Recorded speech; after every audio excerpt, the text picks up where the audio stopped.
Jeûne et longévité, jour 4. Ouh! Bon, alors oui, ce matin, je suis fière de moi. J'ai hâte que ça finisse. Entre vous puis moi, là, j'ai hâte que ça finisse, mais ça finit demain. Alors, somme toute, ça s'est bien passé. OK, alors on se rappelle qu'hier, si vous m'avez pas suivi, je fais une petite récapitulation, mais mardi, j'avais mangé plus lourd, hein, parce que lundi, quand je mangeais, je m'étais dit, shit, la prochaine fois que je remange, c'est dans 24 heures. Ça m'avait un peu angoissé, ça fait que mardi, je m'étais fait un souper plus lourd, hein. Alors, j'avais mangé de la viande qui n'était pas du poulet, pour le dire ainsi. Et puis, mon Dieu, qu'après ça, je me sentais pas bien. Donc, j'avais appris ma leçon. Puis hier soir, bien sûr, j'ai pris du poulet haché. Puis là, je me suis mis un magnifique mélange de légumes avec des champignons, zucchini, de l'ail, du poireau, du poivron, du chou vert. Et j'ai tout mis ça sur de la courge à spaghetti, histoire d'avoir au moins un glucide complexe dans tout ça pour me soutenir plus longtemps. Puis, je me suis gâtée avec un petit bol de fruits des champs.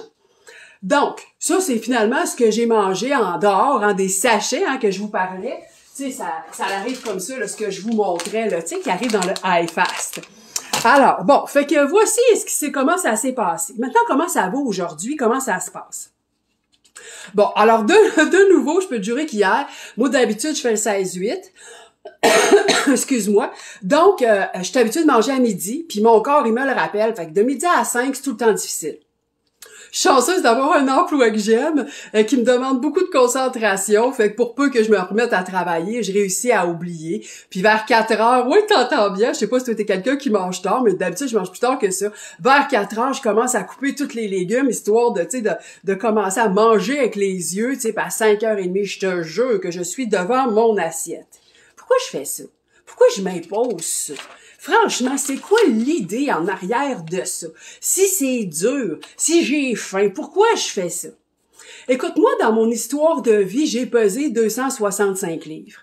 Si tu t'as pesé ça dans ta vie, c'est sûr que tu as développé de la résistance à l'insuline puis que tu es en droite ligne vers le diabète. Il n'y a pas l'ombre d'un doute. Bien sûr, c'est plus le cas aujourd'hui, j'ai perdu plus de 100 livres. Fait que j'ai éliminé automatiquement, en faisant tout ce que j'ai fait, j'ai baissé ma résistance à l'insuline définitivement, puis j'ai enlevé mon risque de diabète de type 2. Il n'y a pas de danger que je le développe. Donc, j'ai pris possession, non pas de ma responsabilité, c'est pas ce que j'ai envie d'utiliser comme mot aujourd'hui, j'ai envie de te dire j'ai repris mon pouvoir. Au lieu de déléguer ma santé sur un médecin qui va me donner un médicament qui fait baisser le taux de glucose dans le sang sans dresser la résistance à l'insuline puis finir amputé dans 20 ans, parce que c'est ça, le traitement du diabète de type 2, là, c'est ça. On va arrêter de se mentir, faites des recherches, va fouiller. Mais ça n'a guéri personne. Alors, donc, au lieu de déléguer ma santé, j'ai décidé de prendre mon pouvoir dessus. Parce qu'on va être honnête, j'ai du pouvoir sur ma santé. Puis en bonus, c'est toute ma qualité de vie qui a commencé à gagner. Quand j'ai commencé à arrêter de me voir impuissante, j'ai commencé à voir toute la puissance que j'avais dans ma propre vie. Et ça, c'est dans chacune des sphères de mon existence. Bien sûr, j'ai commencé par prendre ma santé en main, j'en avais drôlement besoin. Mais après ça, je me suis occupée de ma relation amoureuse, non pas celle que j'avais, je l'ai laissée, là, c'était le temps, mais d'avoir une prochaine relation qui soit enrichissante, qui soit épanouissante, qui me rende heureuse. Et que je le rende heureux, puis qu'on s'élève l'un à côté de l'autre. Goûter à ça, c'est absolument délicieux, hein? Alors, c'est pas parce que tu as 50 ans, 60 ans que c'est fini. Je n'ai parlé la veille de la Saint-Valentin avec Bernadette, hein? Voyons donc, aucune raison de renoncer à l'amour. Et c'est là qu'on s'aperçoit à quel point tout est interrelié. On peut pas dire, je vais m'occuper juste, je vais avoir réussi cette sphère-là, parce que quand les autres souffrent, c'est toi qui souffres. On peut pas juste se concentrer sur une. Parce que les autres nous font souffrir, puis de la souffrance et de la souffrance, on sera juste pas satisfait. Alors, j'ai vraiment compris que j'avais besoin de guérir mon estime de moi, d'entreprendre une relation à moi-même. Ce faisant, bien sûr, j'ai quitté un emploi qui, à mes yeux, n'avait aucune valeur ajoutée, donc qui me faisait souffrir aussi, pour prendre le risque de l'entrepreneuriat et d'enfin vivre la vie que j'avais envie de vivre. C'est ce que je fais en te parlant encore aujourd'hui. Aujourd'hui, j'aide les femmes à se voir grandes et belles et je bâtis avec elles leur échafaudage intérieur. C'est quoi ça de l'échafaudage intérieur? Ben, tu sais, des fois, tu apprends quelque chose, puis quelques mois après, tu l'as oublié. Ben, ça, c'est l'inverse de l'échafaudage. L'échafaudage, c'est au contraire se construire l'intérieur et continuer à bâtir. sur chaque étage qu'on rajoute à l'intérieur de soi pour profiter pleinement de toute la richesse puis de tout notre potentiel. Au lieu de, tu sais, zoom, zoom, zoom, zoom, exactement comme les glucides font dans notre corps d'ailleurs. Hein? Alors, au lieu d'avoir une vie en montagne russe, d'avoir enfin une vie égale qui nous satisfait puis qui nous rend heureuse puis qui participe à notre bien-être. Fait quoi? Aujourd'hui, j'ai bien compris que quand je fais des efforts supplémentaires dans ma vie, parce que c'est ça qui m'est arrivé au mois de janvier, j'ai comme regardé ma vie, j'ai fait « Oh my God, il faut que j'upgrade! » Je sais pas comment dire en français, il faut que j'améliore, il faut que j'optimise, et c'est moi. Alors, il fallait que je trouve des enjeux, de la nouveauté, des affaires à rajouter dans ma vie, des nouvelles difficultés, des efforts supplémentaires pour rajouter, participer, venir échafauder ma joie de vivre supérieure. Parce que carrément, c'est ça que ça fait. Réussir des challenges difficiles, ça bâtit la joie de vivre. C'est quand même vrai. On l'entend tellement souvent. Toi, t'aimes-tu ça relever des défis? À peu près tout le monde dit oui. Et pourtant, c'est très, très rare qu'on s'en lance à nous-mêmes. Hein? On reste dans notre zone de confort, qui est en fait notre zone d'inconfort parce qu'elle nous fait souffrir. Fait quoi? Jeûne une fois par mois, puis t'as compris que le mois prochain, je vais venir te challenger à venir jeûner avec moi. Parce que, ouais, jeûner, bête de même, là, tu vas avoir faim, puis ça va te rendre heureuse. Je peux pas t'expliquer tous les concepts un peu tordus qui sont là-dedans, mais je te jure, tu vas avoir faim, puis ça va te rendre heureuse. C'est intéressant, véritablement, à vivre. Parce qu'il faut véritablement prendre conscience de toutes tes actions, de chacune des bouchées que tu prends. Je me suis amusée ce matin, je suis allée chercher de l'information nutritionnelle, de ce qu'on te dit qui est une alimentation saine. Puis toi, quand tu regardes ton assiette, puis tu regardes ça, je sais que tu te dis que tu manges sainement, que tu manges santé. Alors, on va imaginer un bol de céréales. J'ai pris des Rice Krispies, hein, parce qu'elles ne sont pas sucrées, hein. Alors, puis j'ai imaginé que dedans, tu mets du lait 2%, puis que tu coupes une banane, parce que après tout, hein, c'est donc bon, un petit fruit dans des céréales, puis que tu prends un verre de jus d'orange. Regarde bien ça. Les Rice Krispies, c'est 37 grammes de glucides. Si tu rajoutes à ça du lait, tu rajoutes 5 grammes, ta banane est à 27 grammes. Ouais, j'ai oublié de les noter. C'est terriblement, c'est vraiment effrayant. Ah non, excuse-moi. Alors, c'est 28 grammes les Rice Krispies, 5 grammes le lait, ta banane est à 23 grammes, ton jus d'orange est à 22 grammes. Puis à 22 grammes, ton verre de jus d'orange, là, c'est 100% fructose, zéro fibre. C'est comme si tu prenais du sucre, tu te le shootais dans le sang. C'est tragique, ça. Donc, à la fin de ce déjeuner santé, tu viens de manger 78 grammes de glucides. 78 grammes de glucides.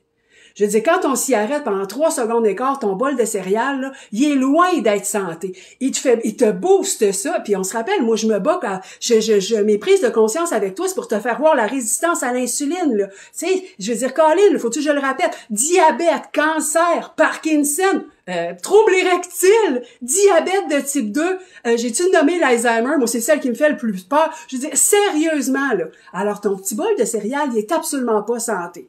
Il y a la famille, hein, il y a la gang qui dit non, moi je mange pas des céréales, je suis correct. Je mange du bon pain, hein, 100% blé, je te jure, je fais attention à moi. Même affaire, t'es à 37 grammes de glucides quand tu manges tes tranches de pain. Je sais pas ce que tu mets dessus, le beurre d'arachide, c'est encore pas si pire, hein. Je suis allée regarder, même le Kraft, t'as 5 grammes de glucides dedans. Je t'encourage pas à le prendre parce que c'est 5 grammes de trop, tu devrais le prendre nature. Mais en tout cas, c'est que t'as un moindre mal. Mais si tu bois avec ça ton foutu verre de jus d'orange, hein, tabarnouche, tu viens encore de dépasser. Puis si jamais t'es la petite maniaque de la petite confiture dessus, hey, de la petite confiture bonne maman, là, t'es à 37 grammes. Non, 50 grammes, ça m'a fait capoter celle-là. 50 grammes de glucides pour 2 cuillerées à soupe de confiture. 30 grammes. Tabarnouche! Alors, de nouveau, tu viens juste de finir de déjeuner. Tu es à 78, 80 grammes de glucides dans ton déjeuner. Fait que si à soir, tu manges du spaghetti, tu as 31 grammes déjà qui sont juste là, puis j'ai même pas compté les tomates.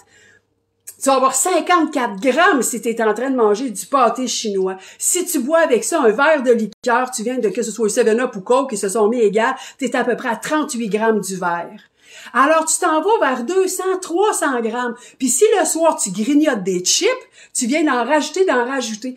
Alors, vois-tu que tout ça, là, Ben voyons donc, Elisabeth, un petit sac de chips, ça fait pas de mal à personne. Voyons donc, j'ai pris un petit muffin santé. Je vais le regarder, le petit muffin santé. Va regarder la quantité de glucides là-dedans.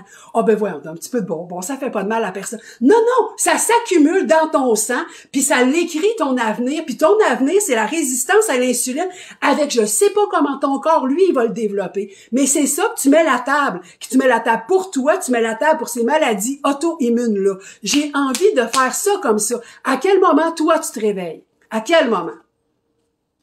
Je suis pas en train de te chicaner. J'entends aussi du monde qui dit « Ben oui, j'ai jamais pesé ça, Elisabeth, 265 livres. Là, franchement, tu t'étais lâché lousse pas mal dans tous les glucides. Là. Ça n'a pas ben d'allure avoir été aussi grosse que ça. Peut-être que tu es dans tout ça, puis c'est correct, j'accepte ça. Mais je me réinstalle avec toi. Tu as vu plein de gens, en tout cas moi, j'en ai vu plein à l'hôpital, hein, justement, parce que tu as eu des amis qui ont le diabète de type 2, tu as vu les ulcères, tu as vu les amputations, tu as vu le département des diabétiques, et tu veux pas ça. Tu veux pas ça. Alors, sérieusement, ils sont même pas gros. Ils sont même pas gros. Donc, ça n'a pas rapport. Tu peux pas dire nécessairement le poids. Alors, enfarge-toi pas dans le 265 livres que j'ai pesé, là. Non, non, non, non, va-t'en pas là-dedans. Tu peux être grosse de même et avoir une terrible, beaucoup de résistance à l'insuline. Tu t'as pas le choix d'adresser la situation. T'as pas le choix d'adresser. Ben, en fait, tu l'as le choix. Mais, je veux dire, l'inaction, c'est une décision. Puis tu vas payer pour. Juste pas aujourd'hui. Juste pas aujourd'hui. Ouais, continue à manger des chips. Tu paieras dans 20 ans. C'est ça l'histoire. Puis on le dit pas assez. J'ai mis sur mon fil, hein, j'ai une publication qui est sortie du Journal de Montréal. Je l'ai vue hier. Ça a été redit à Radio-Canada. Je veux dire, hein, où est-ce qu'on commence à voir les études? Eux autres se sont concentrés sur les maladies cardiaques, hein, qui viennent de notre alimentation aussi. Résistance à l'insuline, c'est la même affaire. Alors je le crierai jamais assez, mais c'est devenu mon combat. Donc, pourquoi est-ce que je me fais jeûner cette semaine? Ben, c'est exactement pour ça.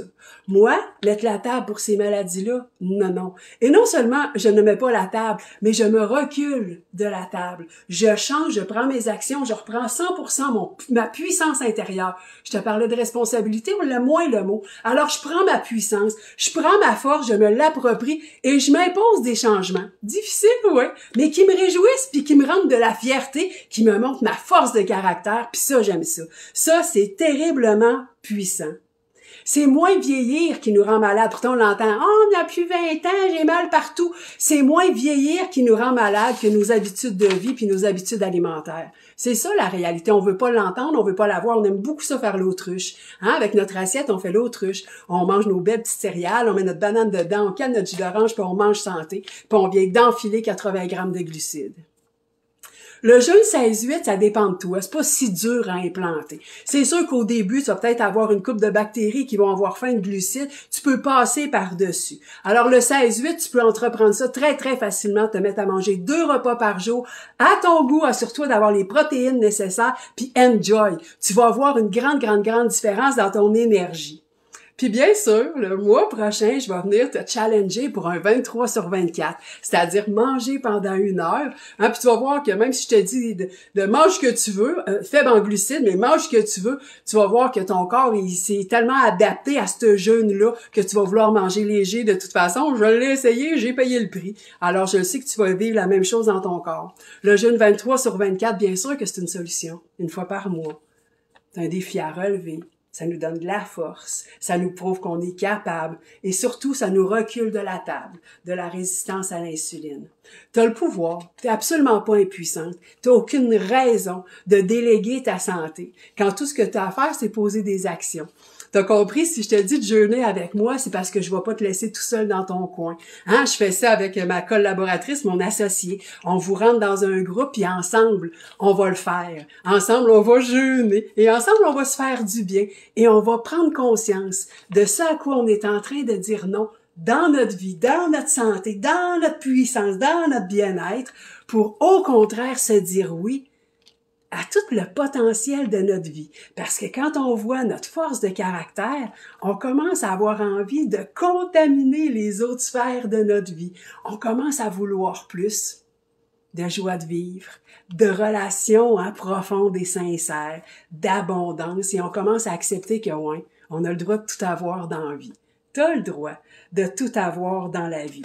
Et 100% des bénéfices sont pour toi, mais trompe-toi pas. Quand on se priorise, on n'est pas en train de voler les affaires aux autres en se priorisant parce qu'on est en train de s'aimer soi-même en premier. Quand à ce moment-là, on lève la tête et c'est immédiatement la compassion, c'est-à-dire la compréhension des enjeux de l'autre. Et à ce moment-là, on est capable de tendre la main véritablement et d'aimer avec détachement. Alors, je t'invite à venir jeûner avec moi le mois prochain. Là, je suis en train de le finir, puis oui, j'ai hâte. Puis non, c'est pas une marche dans le parc. Fait que je suis pas en train de te dire « yeah, facile, facile ». Mais c'est quoi sinon? Si tu te mets pas à jeûner, c'est quoi qui t'attend? Puis je te jure, quand le département des diabétiques de l'hôpital ou jeûner une semaine par mois, en tout cas, moi, j'ai définitivement fait mon choix. Puis je me suis choisi, moi, ma vie. Puis la force de caractère que ça me donne. Donc, le mois prochain, je vais t'inviter à venir jeûner avec moi. T'es magnifique, hein? Trompe-toi pas. Vraiment, trompe-toi pas. Puis c'est très important que tu te traites en conséquence. Que tu te traites comme cet être magnifique que tu es. Parce que tu es un être de lumière et tu as besoin de prendre précieusement soin de toi. Puis dès que tu prends précieusement soin de toi, c'est fou tout ce qui devient possible dans ta propre vie. Et c'est magnifique à vivre et je te souhaite de te lancer dans cette aventure en digestion intérieure. Je trouve ça drôle d'appeler ça comme ça. Voilà, c'est très important. Demain, je vais clôturer cette semaine de jeûne. Je vais venir te faire un recap de la semaine, un peu de comment je l'ai vécu, un peu pour te donner l'idée de qu'est-ce que tu vas vivre avec moi le mois prochain. Parce que je suis certaine que tu vas avoir envie de venir changer la table devant toi, t'écrire un nouvel avenir, parce que tu mérites rien de moins que ce qu'il y a de mieux. Parce que tu es magnifique. Passe une belle journée. Prends précieusement soin de toi.